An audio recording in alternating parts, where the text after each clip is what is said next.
Have you ever stood in a room full of strangers, knowing that every pair of eyes saw you as something to be taken, not someone to be known in the winter of Silver Creek?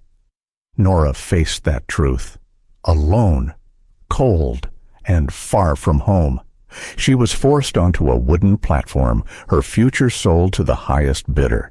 And in that moment, when dignity seemed like a memory, she locked eyes with a man who wasn't there to save her, but might just refuse to let her be lost. If it were you, would you have reached out to a stranger who carried more scars than words, or would you have walked away, telling yourself it wasn't your fight? This is a story about the choice that changed everything about mercy in a place where it was scarce, and the quiet courage of two souls who decided to stand when they could have turned away. If this story touches your heart, I invite you to like this video and subscribe, so together we can reach 1,000 subscribers and share more stories like this with the world. And tell me in the comments, what would you have done? Now, let's ride into Silver Creek. Snow fell thick and slow over Silver Creek, swallowing the horizon in a white hush. The wind funneled down the empty main street, snapping at the edges of faded signs and rattling loose shutters. Most of the town's old mining shacks stood hollow now, their windows dark, their frames sagging under the weight of winter.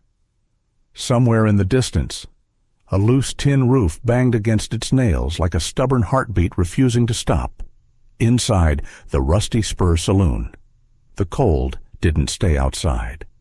It crept in through the gaps in the walls, slipping between the cracks of warped floorboards. The air was a sour mix of whiskey, sweat, and the faint tang of unwashed bodies. A single oil lamp swung overhead, its flame flickering each time the wind pried at the seams of the building. Near the center of the room, a rough plank stage had been pushed against the wall, no more than 3 feet deep. On it stood a young woman, bound at the wrists with a fraying rope. Her dress was thin for the season, its once blue fabric dulled to a tired gray. Stray curls of dark hair clung to her cheeks, damp from the breath of the crowd pressing close. Her knees trembled under the weight of so many eyes, but her chin did not lower. The oil lamp caught in her gaze, deep brown and steady, though her lips were pale from the cold. And then, without warning, she spoke. "Please take me. I can cook. I can bear you children too." The words did not rise as a plea. They came out quiet, even like someone stating the only currency they had left to trade. Laughter broke through the crowd, the low, mean kind that starts in the throat and never reaches the eyes. From the doorway, a man paused.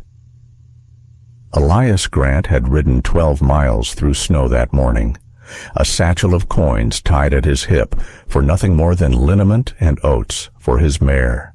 He had not planned to stay longer than it took to warm his hands and finish his errand. But something in the air, maybe the voice, maybe the tone, pinned him in place.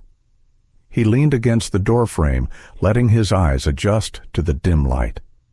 At first glance, the scene was one he'd seen too many times before in too many towns, a woman being auctioned off like a piece of stock, the crowd half drunk, the barkeep pretending not to notice. He had no business with it. He had no business with anyone these days. Yet his gaze found hers across the room, and the noise around them dulled. It wasn't pity that held him there. He knew pity had seen it, worn it, and learned how little it was worth. No, this was something else. Recognition, maybe, not of her face, but of the way she stood, of the fight she was trying to keep from slipping out of her eyes. Nora Bennett didn't look away, though every instinct must have told her to. She stared at him the way a drowning soul stares at the shore, not with hope, but with the memory of what hope used to feel like. Behind her, the man running the sale barked out numbers, trying to draw bids. The offers came slow, interrupted by jeers and crude remarks. Nora's shoulders straightened with each one, as though she could make herself taller than the moment. Elias stayed in the doorway a breath longer, the winter wind curling around his boots. He told himself it was none of his affair. He told himself to turn and finish his errand. But he didn't move. The crowd shifted, and someone laughed too loud, jarring the oil lamp. Its light swung over Nora's face, catching a shadow beneath her cheekbone, the curve of her jaw tight with resolve. Elias took one step into the room.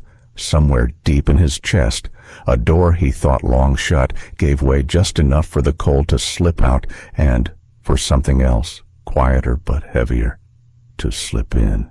Elias Grant had once been known from Abilene to Santa Fe as a man you didn't cross. His reputation was built on steady hands, a sharp eye, and a willingness to stand his ground when others turned tail. In his 30s, his name carried weight in saloons and on wanted posters alike. Folks said he could shoot the flame off a candle without breaking stride.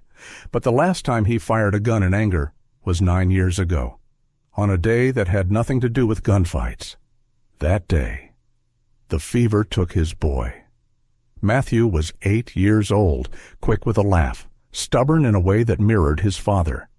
When the sickness swept through their small corner of the territory, Elias did everything a man could: burned sage, boiled water, paid a doctor in gold. It wasn't enough. After they laid Matthew in the earth under a young aspen behind the ranch house, Elias put away his pistols. He stopped riding into town unless there was no choice.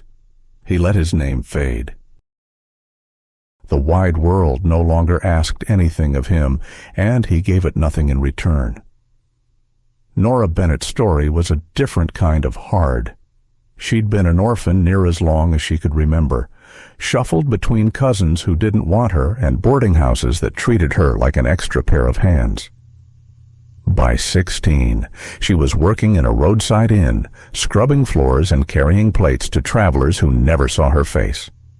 She learned early that the world took what it wanted and didn't apologize. Still, she carried a spark small but steady. At 22, she heard about work in a mining town called El Calo, a day's ride from where she'd been. She packed a small satchel, tied her hair back, and walked into the winter wind. She never made it. A wagon pulled up on the road, its driver offering a ride. By nightfall, she was locked in the back of that same wagon, headed not for work, but for the likes of Silver Creek. Silver Creek had been something, once a place where gold dust lit up the creek beds, and men spoke of striking it rich. But gold runs out, and so does honest work. What remained was a skeleton of a town gambling dens, lit with cheap lanterns, saloons that never closed, and a steady trade in things best left unspoken. The Rusty Spur was one of those places. The floor was always sticky, the card tables scarred with initials, and the upstairs rooms rented by the hour. It wasn't the kind of place a decent man lingered, but plenty of indecent ones did. The air inside smelled of spilled whiskey, cheap tobacco, and the faint sourness of too many bodies packed too close. Elias knew all that when he stepped through the saloon door. He'd meant to keep to the edges, buy what he needed from the supply store across the street, and ride home before the snow got worse.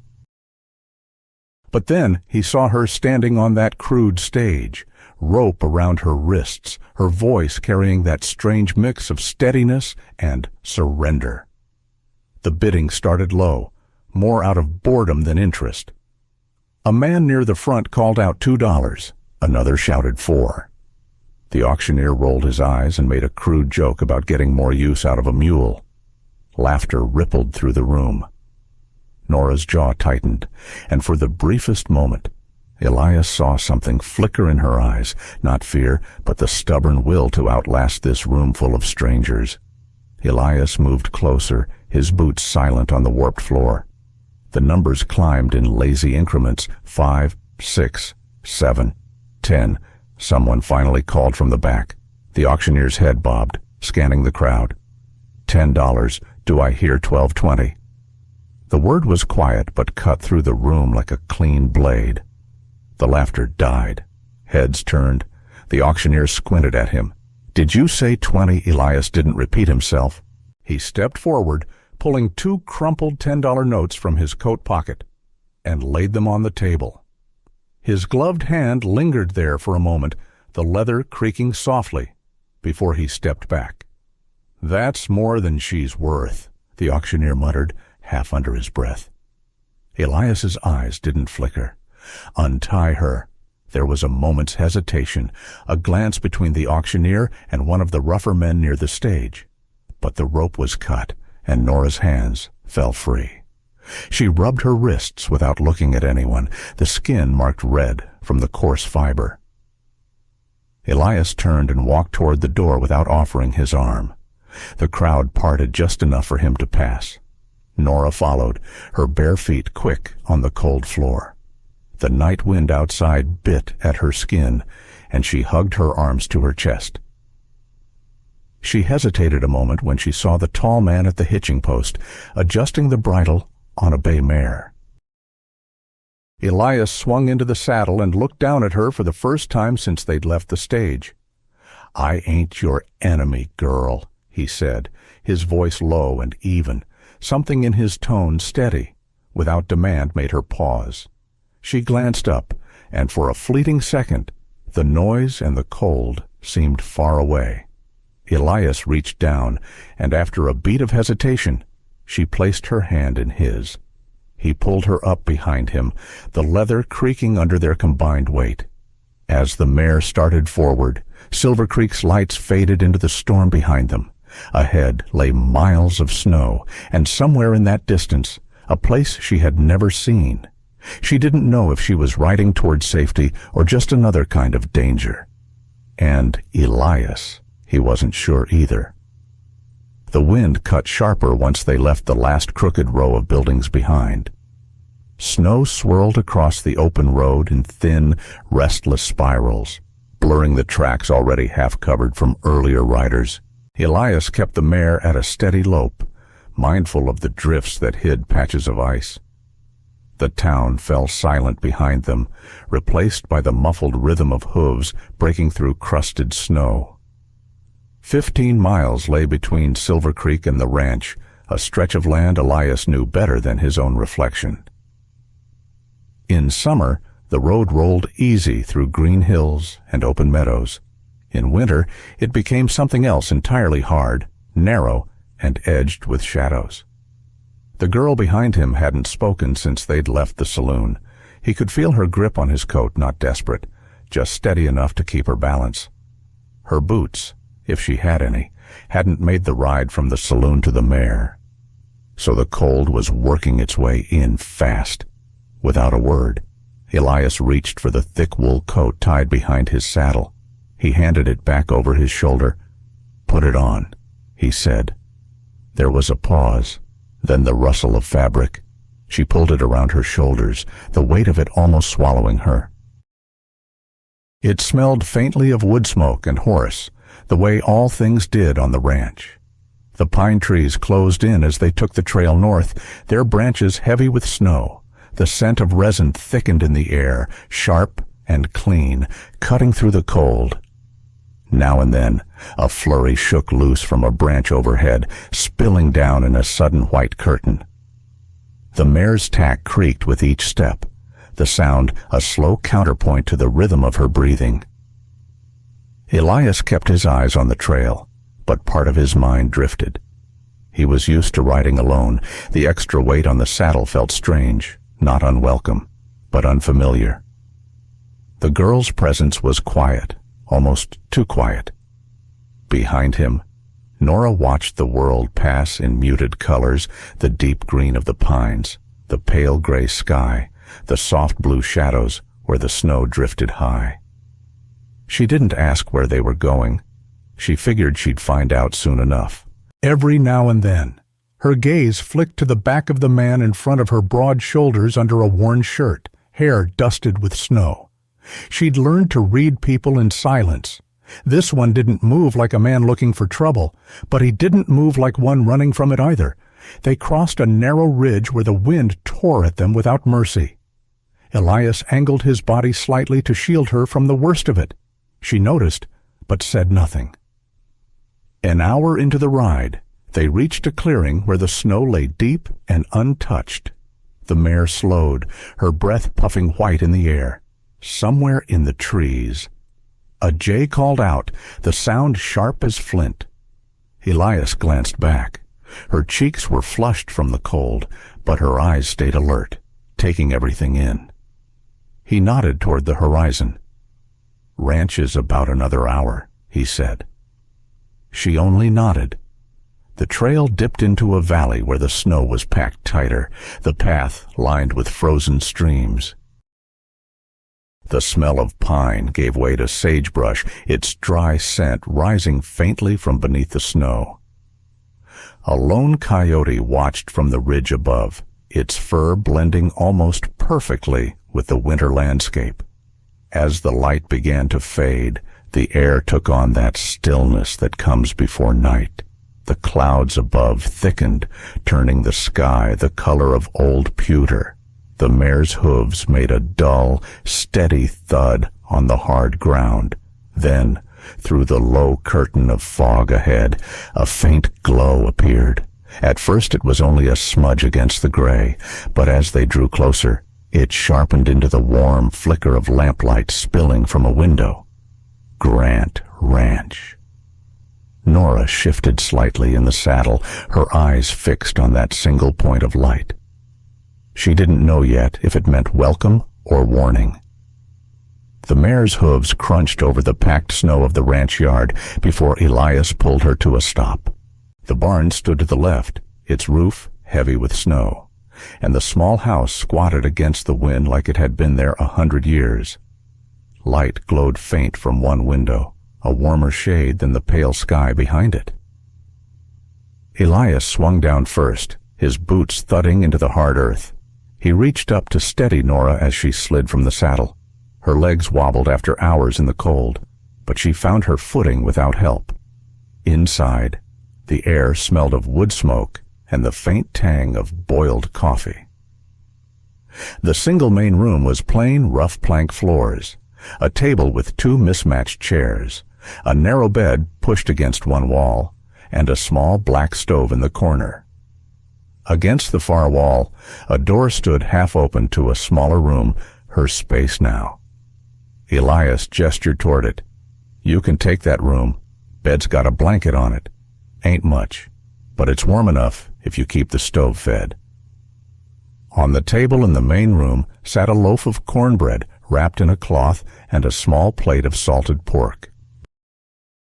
The bread was slightly stale, the pork cured months ago, but it was food, and in winter that was enough. "I'll be in the barn," Elias said, unbuttoning his coat. Horses don't care what time it is. He didn't linger for a reply. The door shut behind him, letting in a short burst of cold before sealing her inside. Nora stood there for a long moment, her hands still in the sleeves of his coat. The room felt quiet in a way she wasn't used to. No shouting, no slamming doors, no footsteps overhead, just the steady tick of the stove as it settled in the heat. She unwrapped the bread and tore off a piece, eating slowly. The pork she saved for later, wrapping it carefully again before setting it back on the table.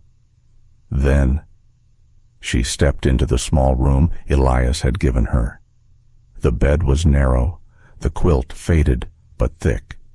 A small window looked out toward the barn, its glass edged with frost. In the corner sat a chipped enamel basin and a cracked pitcher. It wasn't much, but it was hers for now. By morning, she had found the broom leaning near the door. The floor was layered in dust, thick enough to write in. She swept in slow, steady strokes, the bristles whispering over the boards. She washed the tin bowls in a pot of boiled water, set them upside down to dry. She found a wooden chair with one leg loose and tightened it with twine from a drawer. The barn door creaked open mid-morning, and Elias stepped in, stamping snow from his boots. He glanced around, eyes catching on the swept floor, the cleaned dishes. He didn't comment, only hung his coat on the wall peg and went about stoking the fire. By the second day, she had scrubbed the table clean of its ring stains, folded the blanket on the bed in neat thirds, and mended a rip in one of the dishcloths. She found a box of tools under the counter and set aside a broken hinge to fix later. The air between them stayed taut but quiet. Elias didn't ask her why she was doing any of it, and she didn't ask if he wanted her to. On the third afternoon, she was sweeping the narrow space under the bed when her broom caught on something. Reaching down, her fingers closed around soft leather. She pulled it free, a small pair of gloves, child-sized, the stitching worn thin at the fingertips. They were still supple, though dust had dulled their color. She turned them over in her hands, thumb tracing the faint crease where small fingers once bent. She knew better than to ask. Some things people carried without speaking of, and the asking only made it heavier. She slid the gloves back where she'd found them. That evening, Elias set another loaf of cornbread on the table and ladled beans from the stove into 2 bowls. They ate in near silence, the only sound the wind worrying at the edges of the house. When the meal was done, he stood, pulled on his coat, and headed for the barn. She cleared the bowls and set them to soak. In the quiet after the door shut, Nora sat for a while with her hands wrapped around the cooling mug of coffee. Outside, the wind shifted, carrying with it the smell of hay and horses. She was beginning to learn that silence here didn't mean danger. It meant space. Space to decide what to do next. But out beyond the barn, under the weight of the coming snow, trouble was already finding its way back toward Grant Ranch. The morning was brittle with cold, the kind that made breath hang in the air like smoke. The snow had stopped sometime before dawn, leaving the ranch yard glazed in white, every fence post capped like it wore a crown of ice. From the barn came the slow rhythm of Elias's pitchfork sliding into hay, the scrape of boots on packed earth, the quiet snort of a mare waiting for her feed. It was peaceful, the sort of quiet that felt earned. Then the sound came, hooves on frozen ground, not hurried, but heavy. The weight of men who knew exactly where they were going. Elias froze mid-motion, the handle of the fork balanced in his palm. 2 riders, maybe more. Their approach wasn't the casual drift of neighbors out for a morning call. This was deliberate. He stepped to the barn door and leaned into the cold air. Down the trail, framed by the dark line of pines, came 2 horses. Even at a distance, he recognized the broad frame and slouched arrogance of Reeves McCall. Beside him, Hank Doyle sat forward in his saddle, wiry and twitching, like he couldn't wait for someone to give him an excuse.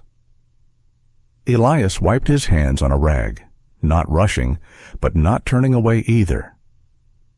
He stepped out far enough that the house door was behind him, the low roof line casting a shadow over his shoulder.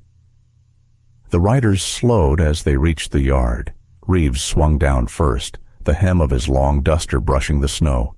His eyes swept the barn, the corral, the house, and found Elias. "Grant," Reeves said, his voice pitched low and slow, like they were old friends catching up. "Didn't think you were still breathing air out here." Elias didn't smile. "You're on my land." "Reeves." "Just passing through," Reeves said, his gaze sliding past Elias toward the house. "Figured I'd stop and reclaim something that belongs to me." Elias's voice was steady, but colder than the wind. "She was never yours to take." A flicker passed between them, the kind of look 2 men share when they've stood on opposite sides of a drawn gun before. From the corner of his vision, Elias caught movement, Nora at the window, her face pale against the glass. She froze when her eyes found Reeves. The man's mouth pulled into a slow grin, like a cat spotting a bird that had once slipped away. Hank Doyle chuckled from his saddle. "We paid for her fair in Silver Creek. You keeping her here makes you no better than us." Elias stepped forward, the snow crunching under his boots. His right hand drifted closer to his hip, the shape of the revolver under his coat like a quiet promise. "You should turn your horses around." Reeves's smile didn't move, but his eyes narrowed. His own hand brushed his coat where the grip of his pistol waited. The air between them tightened, the silence so complete it carried the sound of leather creaking as the horses shifted. A magpie called from the tree line, sharp and mocking. Then another set of hoofbeats joined the morning, a steady, measured trot, unhurried but certain. Marshal Owens came into view, his badge catching a thin line of sun. He rode right into the tension, scanning each face in turn. "Morning, gentlemen," the marshal said, his voice light but his eyes weighing the scene. "Everything all right here."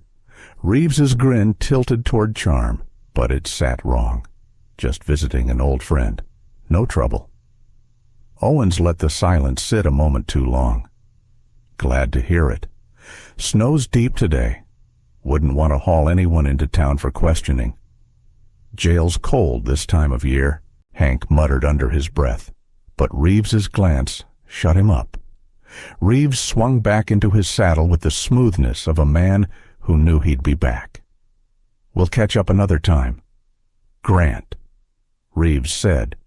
"Soon." Elias didn't answer, didn't even nod. He stood still until the two riders had vanished into the dark seam of trees. Owens eased his horse closer. "Reeves doesn't ride this far unless he's hunting something. You be careful." Elias's jaw tightened. "I know." The marshal tipped his hat, turned his horse, and was gone. The yard felt too quiet again. Elias stood there another moment, the cold working its way into his bones, before turning toward the porch.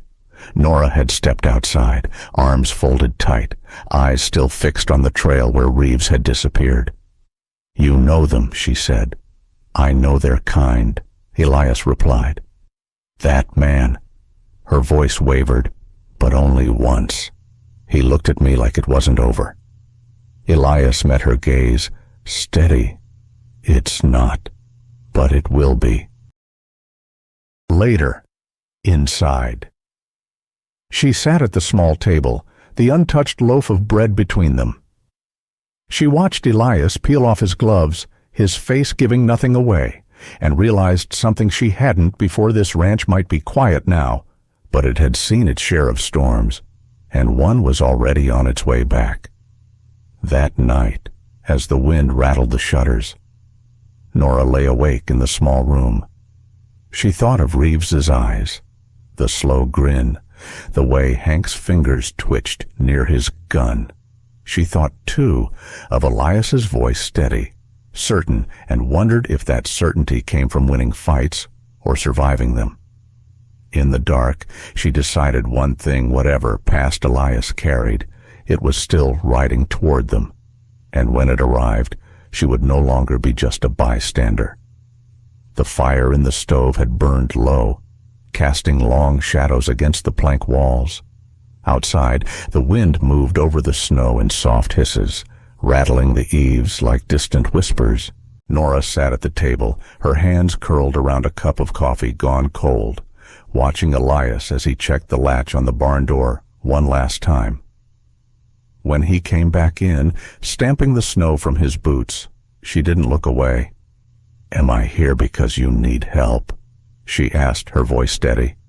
"Or because you want me?" The question landed in the room like a weight dropped on wood. Elias stopped halfway to the stove, his coat still on, his gloves in one hand.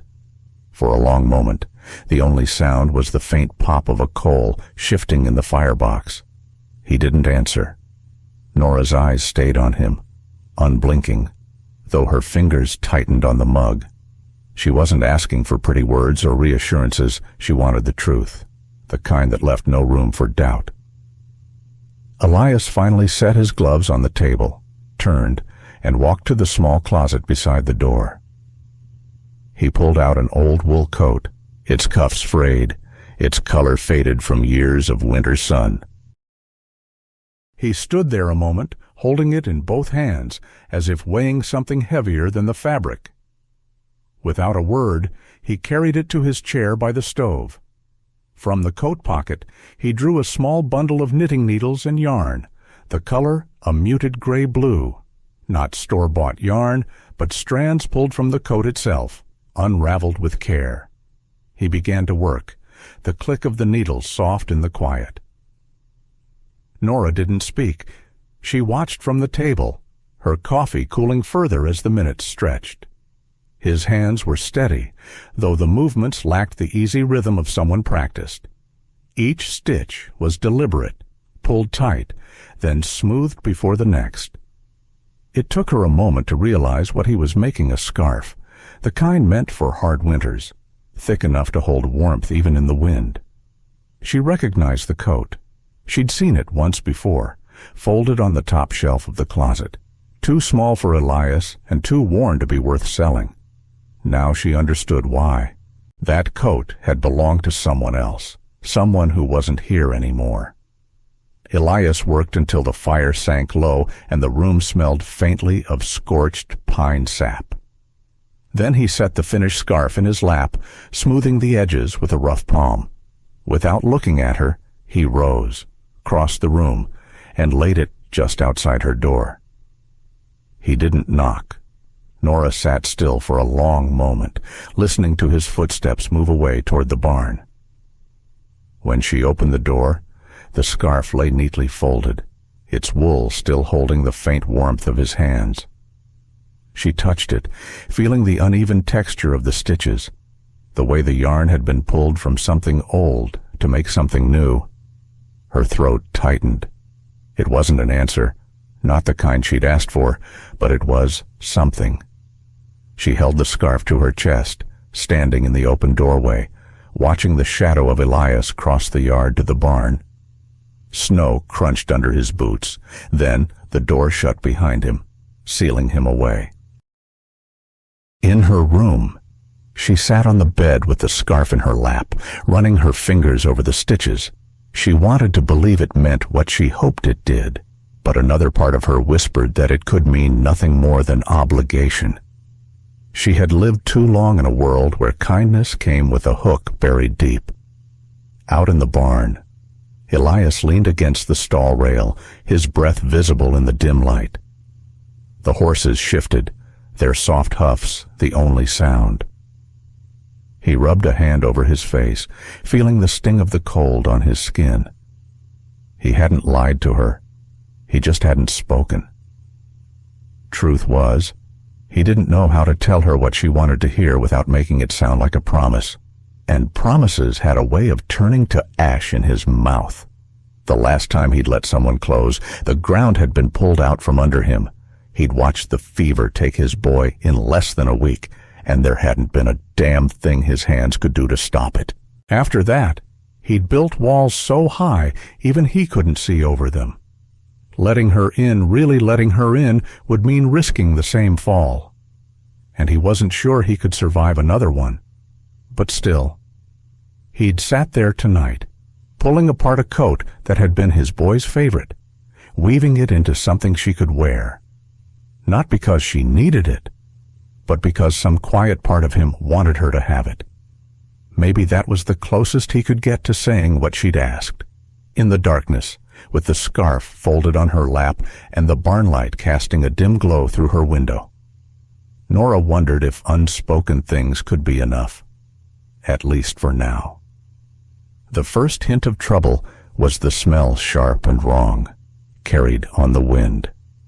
Elias caught it as he stepped out of the barn that night, a bitter tang that didn't belong to hay or wood smoke. It was pitch smoke, thick and oily. Then came the flicker of light along the far side of the corral.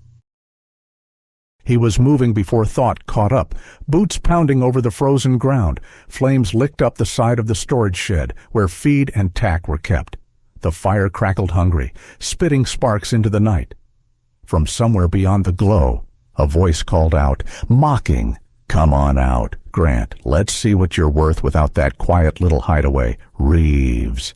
Elias yanked the latch on the nearest stall, shoving the door open. The mare bolted, nostrils flaring. He moved down the row fast, freeing each horse, slapping rumps to drive them toward the pasture gate. Heat pressed against his side, the fire spreading fast along the dry boards. A shot rang out, the sound cracking across the yard. Pain seared through his shoulder, spinning him half a step. He caught himself against the stall door, teeth gritted. The bullet hadn't gone deep, but blood was already soaking through his coat. Another voice, closer, Hank Doyle. Got him. He's bleeding. Elias ducked low, making for the barn door. He could hear boots crunching in the snow outside, someone circling toward the house. Inside. Nora had been stoking the stove when she saw the orange glow bloom against the wall. She grabbed the rifle from its place above the door, a Winchester Elias had kept cleaned and loaded, but never offered her to use. Her hands shook as she worked the lever, the metallic click too loud in the quiet room. Through the front window, she caught sight of a shadow moving toward the porch, lean, twitchy, head jerking from side to side. Hank. She stepped to the door, keeping low, breath fogging in the cold air. The knob turned from the outside. The moment the door cracked, she stepped into the frame, rifle leveled. Take one more step, she said, her voice low but cutting through the wind, and you won't see another sunrise. Hank froze, his eyes wide, then narrowed. His hand twitched toward the revolver at his hip. The rifle's barrel didn't waver.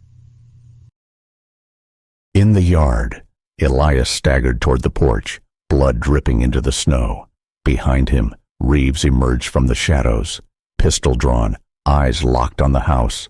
Before Reeves could lift his gun, the rhythmic pounding of multiple horses filled the air.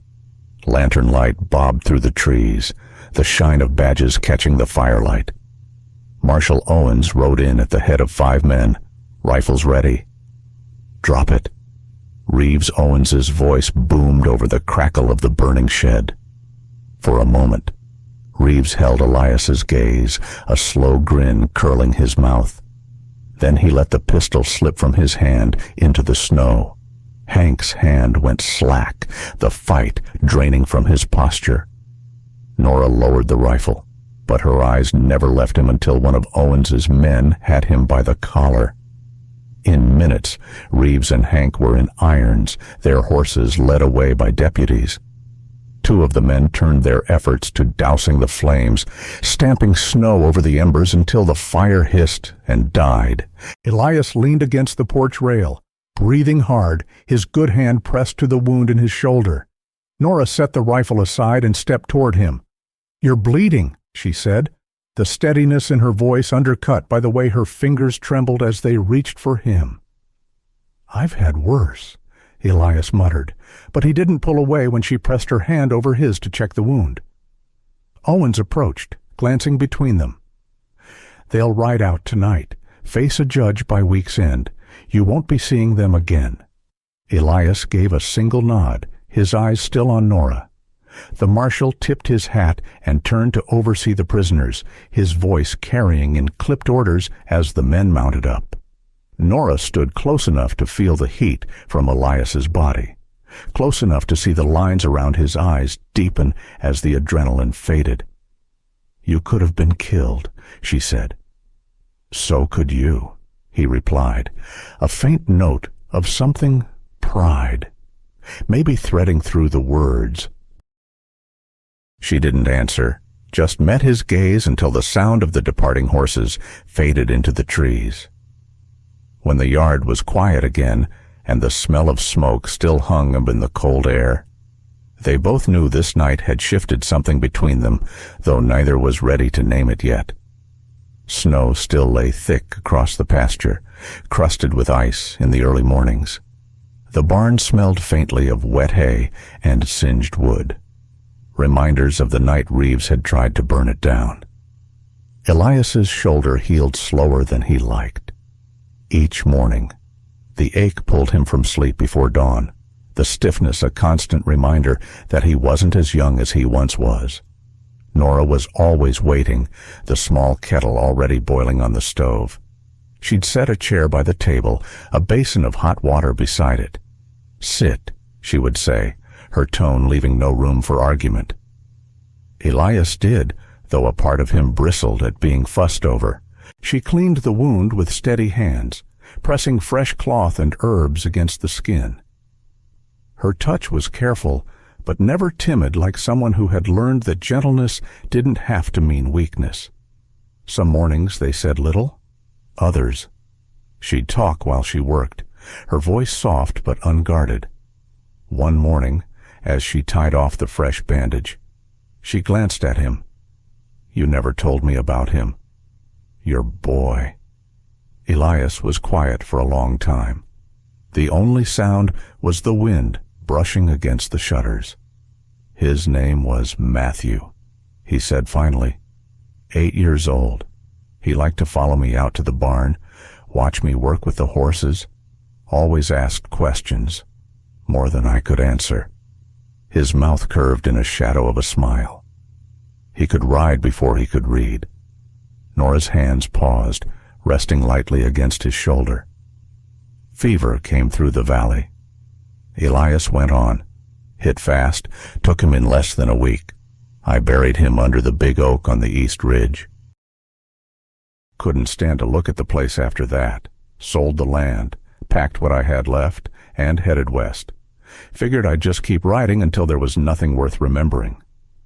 Nora tied the knot on the bandage. Her eyes lowered. "I'm sorry," she said quietly. He didn't answer right away.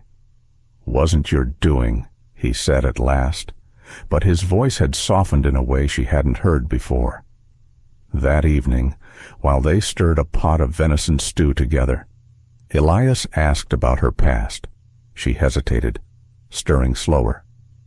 "My mama died when I was 10. Pneumonia. My daddy. I don't know. Could have been anyone.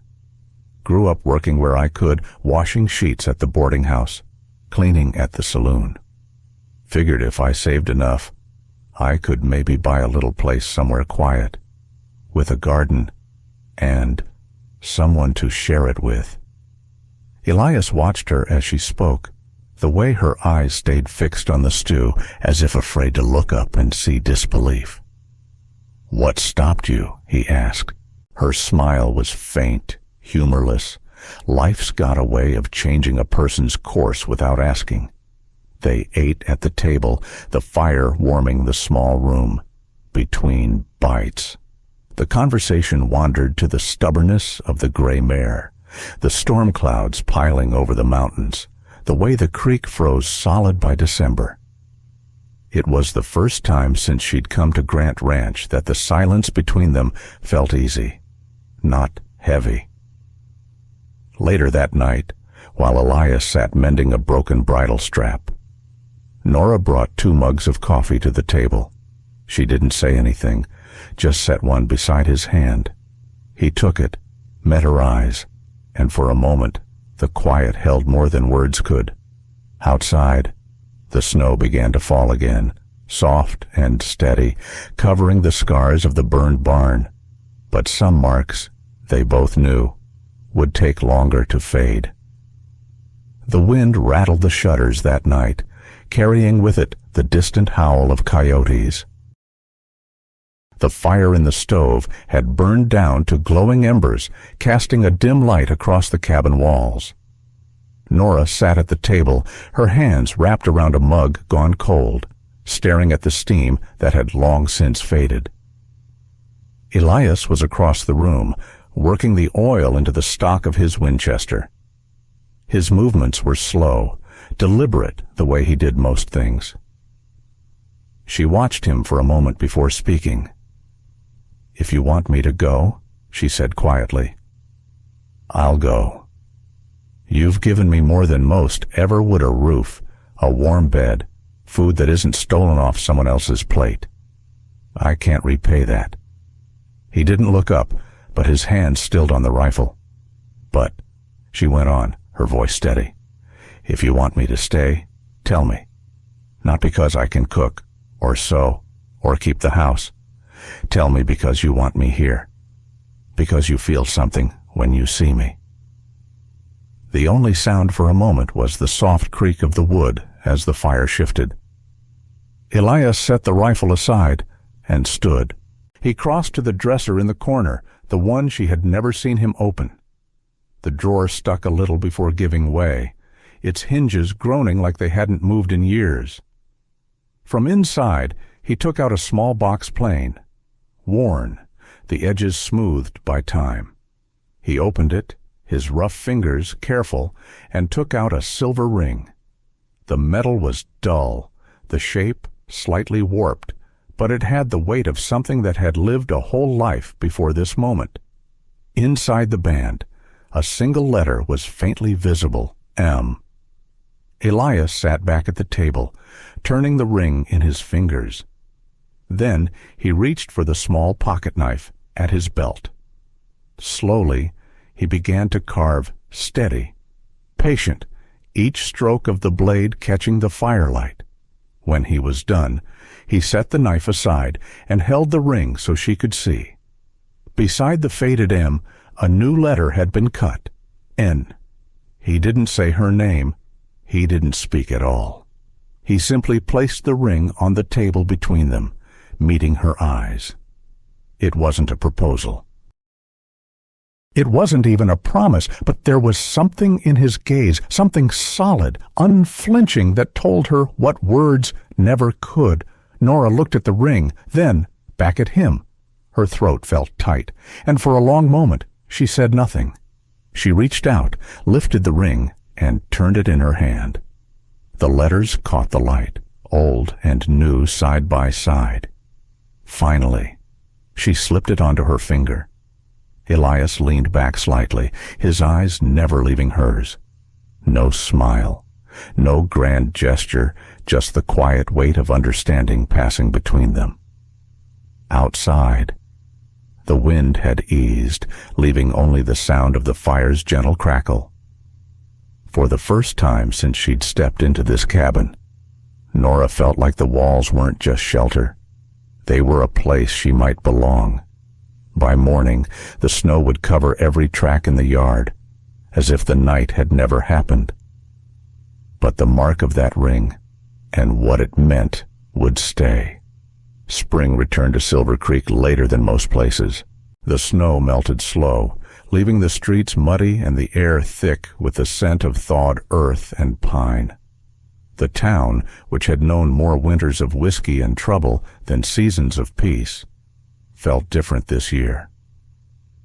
Under a striped awning in the small square, Elias and Nora stood behind a table covered in steaming mugs of coffee and plates of warm cornbread.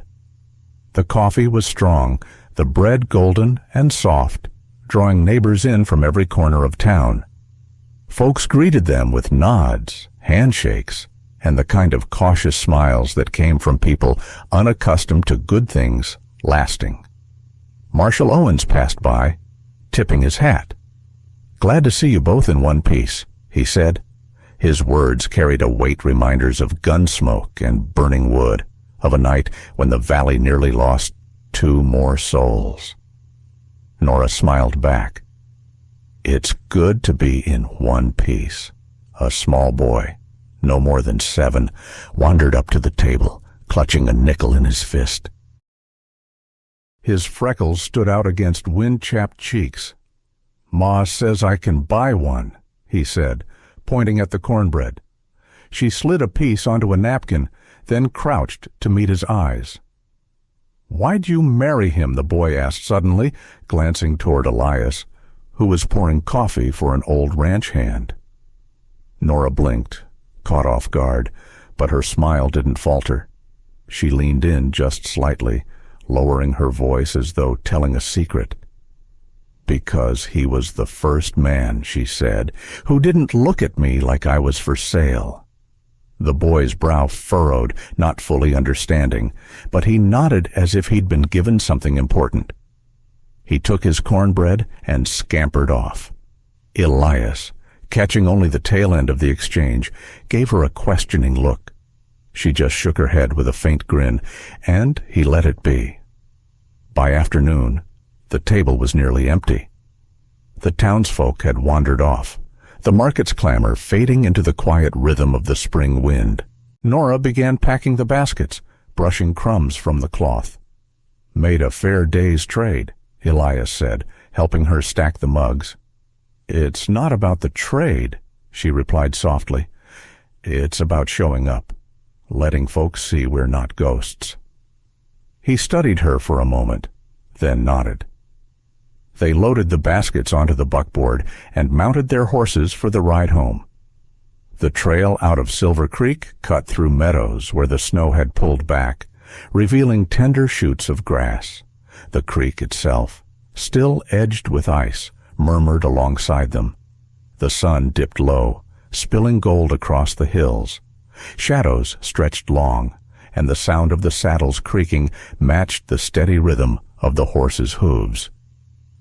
Nora glanced toward Elias, the brim of his hat shadowing his face, but she could see the ease in his posture, a man who no longer walked through the world as if braced for the next fight. He caught her looking. What he asked? "Nothing," she said, her lips curving. "Just wondering how we got here." He looked out over the land, the fences and fields ahead. "By not running," he said simply. As they neared the ranch, the wind picked up, carrying the scent of budding sage and wet earth. The barn, rebuilt stronger than before, stood solid against the fading light. Chickens clucked in the yard, and somewhere in the distance, a meadowlark sang. They dismounted, leading the horses to water before heading inside. The cabin was warm, the fire already laid from the morning. Elias hung his hat on the peg, watching as Nora set the baskets on the counter. "You ever think about leaving?" she asked suddenly. He shook his head. "Not since you came." Her hand brushed against his as she reached for the kettle. Neither of them pulled away. In the quiet that followed, there was no need for grand declarations. The ring on her finger, the rebuilt barn, the shared mornings over coffee, all of it said enough. Outside, the sun slipped behind the ridge, painting the sky in colors that felt too generous for a land that had seen so much loss. And as they stepped out onto the porch, side by side, the wind lifting the edges of their coats, it seemed to Nora that mercy was a rare thing in the West. But somehow, against the odds, they'd found it in each other, and it was enough. In the windswept silence of the West, Elias and Nora's story reminds us that mercy is not weakness, it is courage. Life will test us with moments when turning away feels easier, when helping costs more than we think we can give. But sometimes, choosing to stand beside someone, even when their pain is not our own, can change two lives forever. For those of us who have weathered many seasons, this story speaks to the quiet truth we've learned: the measure of a life is not in what we keep, but in what we give. Love does not always arrive as grand gestures. It often comes in the form of a warm fire, an open door, or the decision to see someone not for their past, but for their worth. And perhaps the greatest lesson here is that it's never too late to choose again, to trust, to open your heart, to build something lasting, even in the face of loss. In a world where mercy feels scarce, each of us has the power to be the one who offers it. And that, no matter our age, is enough to bring someone and ourselves back to life. Thank you for riding along with us through this story. If it touched your heart, please give it a like, share it with someone who might need a little hope today, and subscribe to our channel. Your support helps us keep telling stories of courage, kindness, and love, and brings us closer to our goal of 1,000 subscribers. Every click helps keep these echoes of the Wild West alive.